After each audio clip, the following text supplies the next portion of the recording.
Because the EU no longer recognizes the stock exchange regulation of the British as equivalent, London has been replaced by Amsterdam as the largest stock market in Europe for European stocks. The city has to break new ground in order not to end up on the sidelines.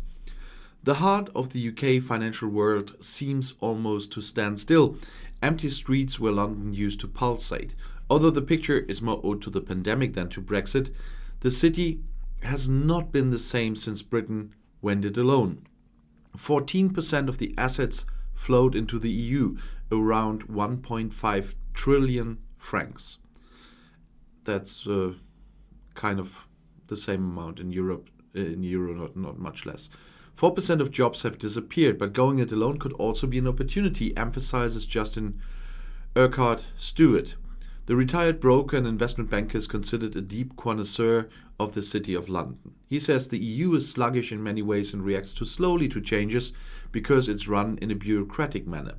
London now has the advantage of being able to act more nimbly, but that requires the right ideas, the right people, and fresh capital.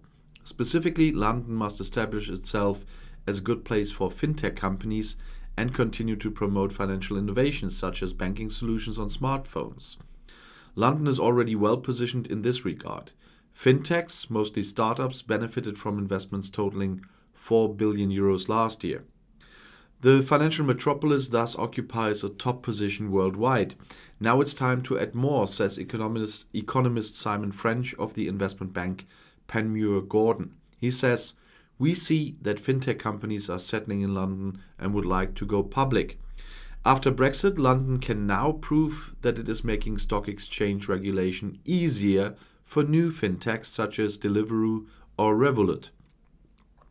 The question arises whether this is possible without neglecting standards and controls in the area of money laundering and worsening the relationship with the EU.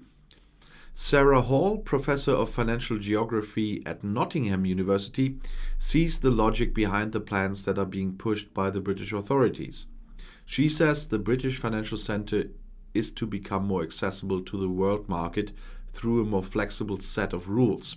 But it will be a tightrope walk because when it is no longer just more flexibility but deregulation. One solution could be to aim for standards similar to those of the EU but to make the way to comply with them flexible, for example by transferring supervision to independent bodies and requesting test reports less frequently and in less detail. The goal must be to remain legally sound but with less effort. Switzerland is no stranger to such regulatory approaches. The big banks Credit Suisse and UBS could also imagine an expansion in London because a rapprochement between Great Britain and Switzerland is within reach after Brexit, emphasizes Justin Urquhart-Stewart. He says Switzerland has an efficient financial center, but it lacks size. London is great, but has lost business. Both benefit from working together, and it strengthens their position vis-à-vis the EU. Whether it's simpler stock exchange regulation or joining forces with Switzerland, what is still the second largest financial center in the world has to move. This is the only way that London has a chance of staying at the top in the long term after Brexit. In particular, the competition from Asia never sleeps, and that will be the biggest competition in the future. And if you want to stay informed, please subscribe to my channel. Auf Wiedersehen.